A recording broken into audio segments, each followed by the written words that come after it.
Here's the thing. All three of these deer were bigger than any deer that Austin and I have even like had the opportunity to hunt or know about that are in the area of where we're hunting. Like I've never even laid my eyes on a buck this caliber. And he's like 400 yards away. I army crawled to get him about 300 yards from me. I weighed my chances and I was like, dude, it's 40-mile-an-hour winds. His wind's blowing straight into my face. He's not going to smell me. I just got to get up and sprint to this buck. Literally just scream at him. I'm like, bang! I just see like this 22-inch wide spread. I literally can't believe this, man.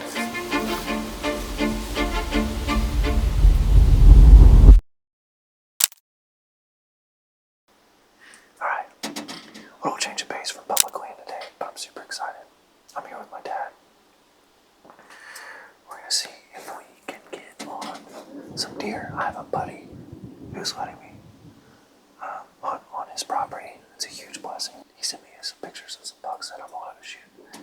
But I'm gonna shoot a doe if it walks out, hoping to get beat in the freezer. Kind of crazy to think about is this morning, back at a private piece I have permission on, I got a picture. And this has become like my target deer for the year. We're still gonna hunt a lot of public, mostly public.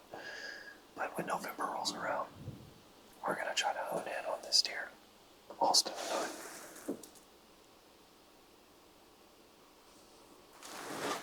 Just an absolute stud. But hopefully we can get some meat in the freezer tonight. Yeah, there's another one. There's two. I don't think they're gonna stop while you're around and those just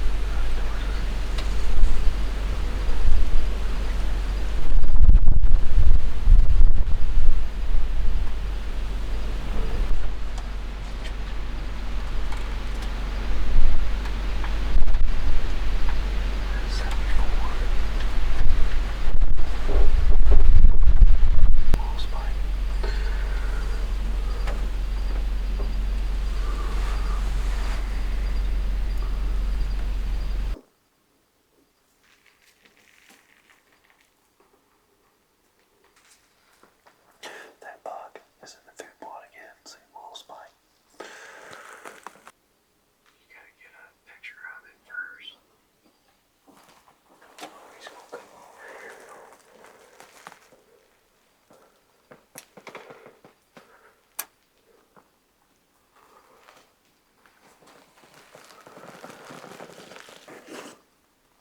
Not sure how far that one is.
So there's three bucks that we were after this year that showed up on our cameras. There was Roosevelt that showed up in September. Him and Velvet, he looked crazy. Yeah, he was huge. So there's Roosevelt that showed up in September. There was Ducky that showed up in October. And then in November, we had this new buck that was an absolute unit of a buck. Here's the thing. All three of these deer were bigger than any deer that Austin and I have even like had the opportunity to hunt or know about that are in the area of where we're hunting. Like I've never even laid my eyes on a buck this caliber. With that being said, this is like a super heavily pressured private piece because it's like so many different private lanes butting up against each other. And they're mostly fields. Like they're fields, and we're hunting on like a creek. Like it's like the only patch of woods like in that area. Yeah. and there's like a kind of a cross like T intersection, and we are like our land like kind of butts up to like where that T is, and so we're able to hunt like kind of the center, and so like during the rut like we see bucks that like we've never even seen Yes. before in like each of those fields. We'll see them running through, and they're like giants. Like, dude, I've never even seen that buck, and so there's like new bucks just showing up all the time, which is kind of crazy because we'll see them once and never see them again. Like, I mean, it is literally like where we get to hunt is literally like there's nothing special about it other than it is a legit perfect funnel and pinch point. It's like during the rut, we used to have a lot of does, but this year, not until early November do we start seeing all these bucks, and they just use this tree line to scent check and chase does, and it's just a perfect funnel. the scrapes like all down like each side of the tree line, and Yep. and so bucks kind of just come from all over. All right, I'm out here with Austin.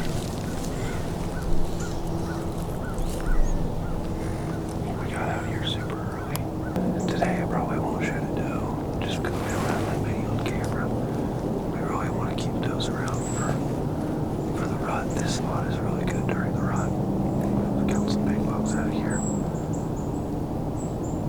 But it's usually pretty dead with bucks until the rut. And daylight. Tell you this. We got about 60 raccoons all around us. I think we're gonna have to help you start trapping.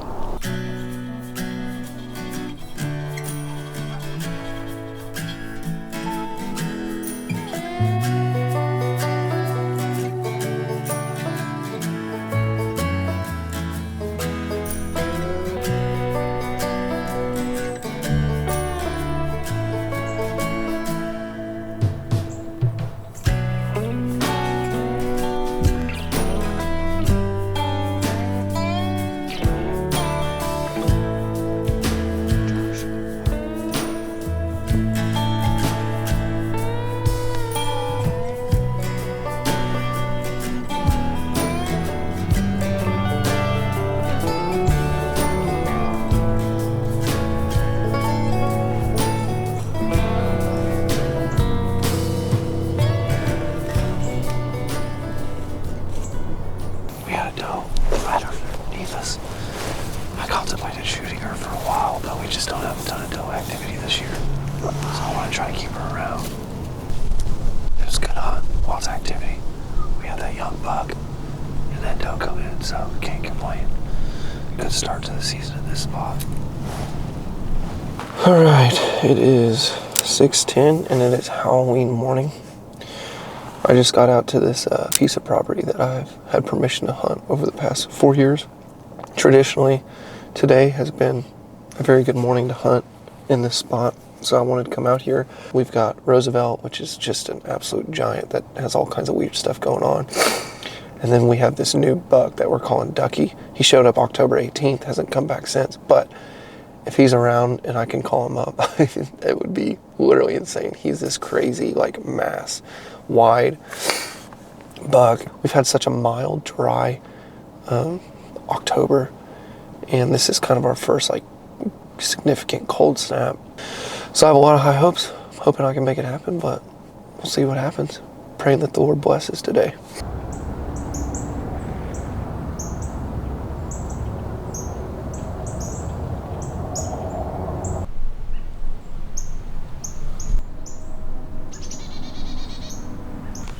Well, it's about 9:25. I need to get down in about 6 minutes. Gotta get ready for work. But, man, I'm humbled and shocked.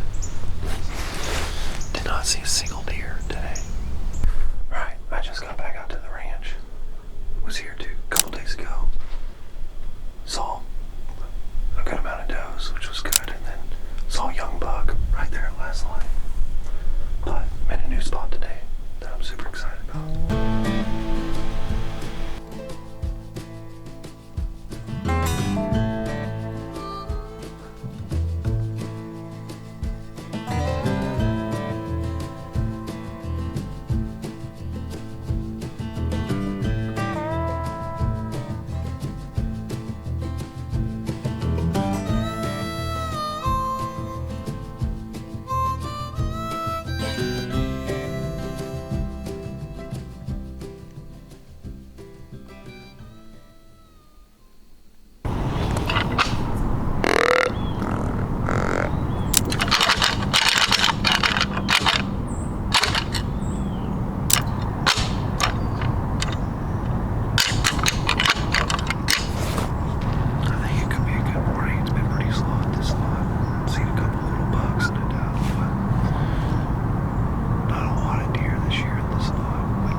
sitting here, and this buck comes out, and I'm like contemplating in my mind, all right, I would think I'm gonna let Corbin shoot this buck if I get too close. And I just knew, I was like, dude, it's a done deal. We're gonna grunt this buck right over to us. We're gonna shoot it. He won't even give me the time of day.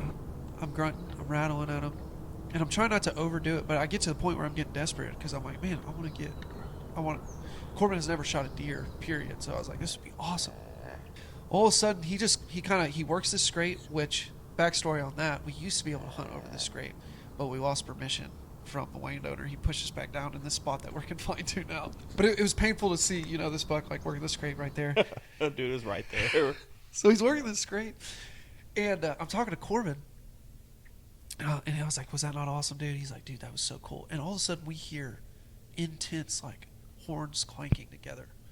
And so I, like, pull my binos out, and I look, and I kid you not, it is literally Leviathan, like, just destroying this 8-point. And this buck is huge, and he just drives this 8-point, like, across the field. I wanted to share this story real quick. This was a crazy story. So, November 25th, it's late season. I didn't even bother reaching out to Austin, which I found out later. He was like, dude, you should have reached out to me. But because we had had a conversation, I thought he had to work, and I had shot a wedding the night before. I think you kind of like maybe you weren't planning on hunting. You just went out there. Yeah. It was already daylight, and So I packed my stuff in my truck, but I had to coach at a gym that morning. It was rifle season, so I packed my rifle because I was like, I'm not going to mess with my bow if I get out there. And so I packed my rifle, packed my coveralls and stuff. It was pretty cold. And I go to coach this class, and something in me was like, it's not worth it. Just go home, be with your family. Because there was 40-mile-an-hour winds, like not exaggerating. It was like 40-mile-an-hour winds. It was cold, but it was like right in the middle of a transition of a cold front. And I'm like, dude, it's like 40-mile-an-hour winds. It's just not worth it. I'm just going to go home. I'll hunt Tuesday morning with Austin. Because Tuesday was going to be perfect. It was going to be like 28 or 32, like no wind, fresh frost, everything. So I get in the car to head out, and something in me, which I believe was God, said, don't spend time with your family. Get in the woods. Well, so context here, I coach this class, and the sun's been up for 30 minutes. It's like 7:30. And I have to be at work at like 9:30. So I'm like, well, by the time I get there, I'll have like an hour to hunt. So, I'm wrestling with this, but something in me in the car is like, dude, you need to go out there and just check it out. You never know what's going to happen. Just walk out there with your rifle.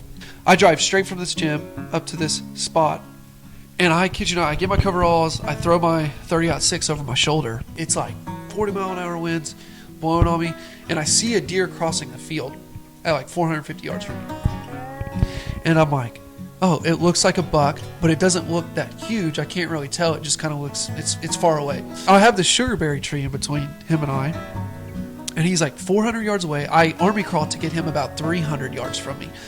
And I put my binos on him, and all I see is mass. And I'm like, dude. I'm like, oh my gosh, dude, this is actually this is a good buck. And so he gets literally diagonal from me, and the sugarberry tree is perfectly in between me. And I weighed my chances, and I was like, dude, it's 40-mile-an-hour winds. His wind's blowing straight into my face. He's not going to smell me. I just got to get up and sprint to this buck. So I sprint to the sugarberry tree, and he was 150 yards from the sugarberry tree. So I post up my rifle on this sugarberry tree. So I'm setting up here, and I'm like adjusting my scope to zoom in because I am shaking like a leaf, dude. And I'm like, what is this buck? And I immediately, I get him in the scope, and I'm like, it's a Roosevelt. Because I just see mass, and I see it just looks like a crazy buck from the side. I try to stop this buck, but it's like 40 miles an hour wind, and I'm like, Matt. And he won't look at me, and then I'm like, Matt. And he still won't look at me, and he starts kind of picking up speed like he's going to transition through this funnel like they all do. And I literally just scream at him. I'm like, hey, over here.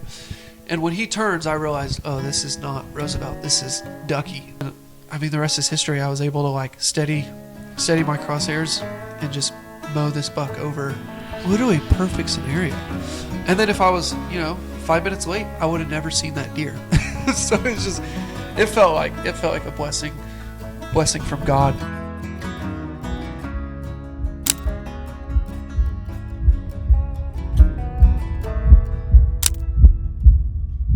This field right here, dude, saw me walking right there. Pretty sure it's Ducky. I'm gonna throw up. I posted up on that tree, and he was walking in that field right across. I was trying to get to my hunting spot in the tree line. He's walking across the field. And I'm about to go get out. It's insane. It's my first day with my rifle. You would not believe how hard we've been hunting these deer. And he's dead. Right here.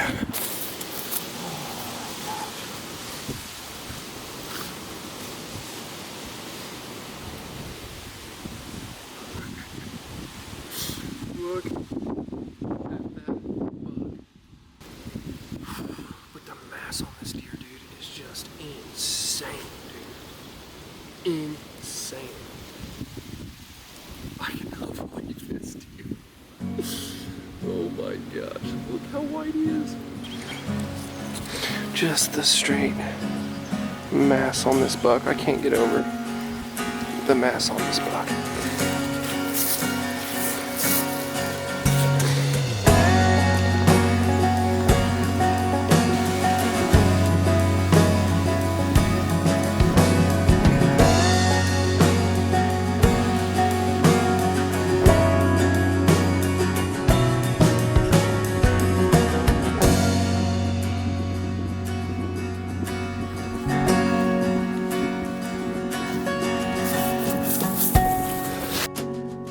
You are my shepherd, I shall not want.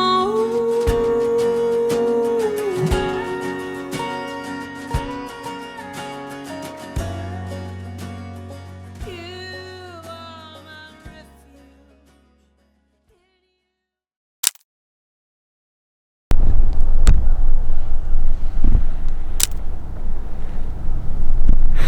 Well, I just got up in the stand. Took me a while to get all my camera gear and everything set up. I'm in this like cedar bush, but I'm super excited. I'm out back at the ranch at a friend's property. I got the objective today to try to take some does, and if a hog walks out, take a hog as well. So that could be a lot of fun. This is like probably my last time on private this year. I may be able to slip out one more time, but we'll see. Hopefully I can get a doe or two. We'll stay tuned.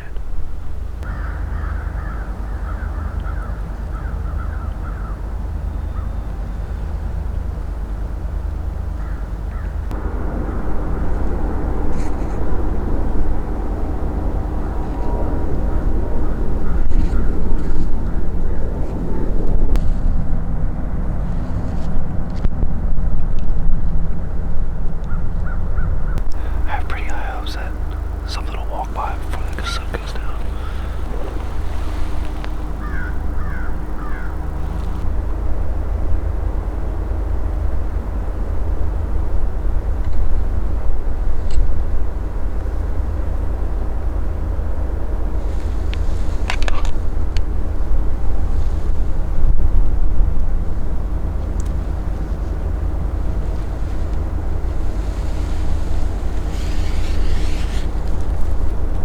Man.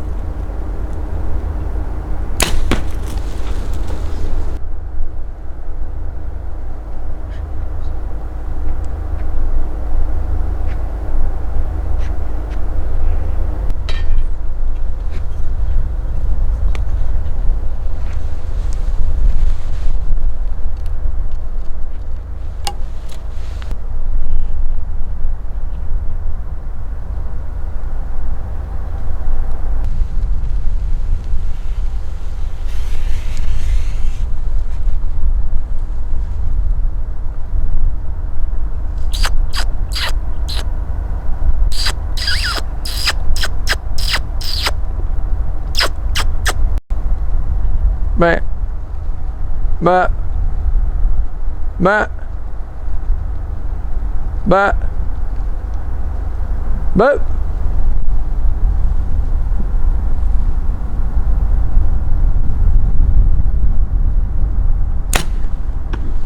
Smoked.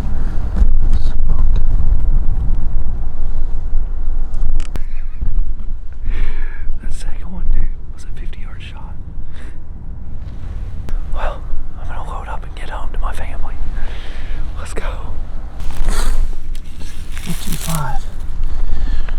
really did some work. Went right through her into the dirt. Oh my gosh. Coating that field. Look at all that. They're all just staring at me. I'm gonna have to inevitably get my truck down here, but I just wanted to say that, man, that first deer I shot, that was hard to watch. And, you know, I love hunting and I get super excited. A lot of times, you know, I'm hunting on public land and I hunt a lot in the Ozarks too, so it's just thick timber. You don't see the deer die like that, but seeing that this young doe die up here, it really got to me.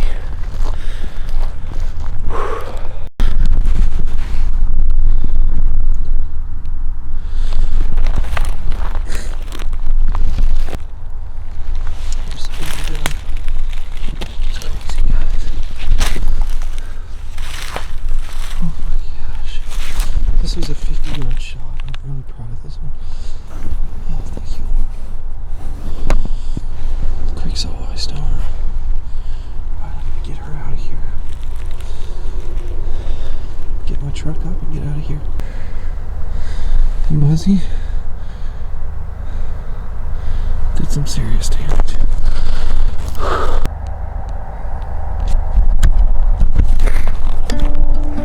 What a beautiful evening, wonderful opportunity to be able to harvest these 2 doe. I'm gonna take them home and start working on them tonight. I gotta work early tomorrow, so I'm gonna let them just kind of air out in my garage. It's gonna get really cold tonight, so I think that's only gonna do a really good number for the meat, so I'm excited about that. But so thankful for friends and my friend who lets me come out here on his lease that he manages so well.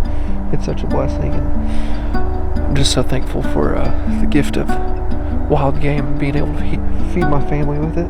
Tonight was like one of those nights where, you know, you spend all season like chasing a buck, you know, and you kill the buck and you're super excited, and then it's like, it's no light thing, you know.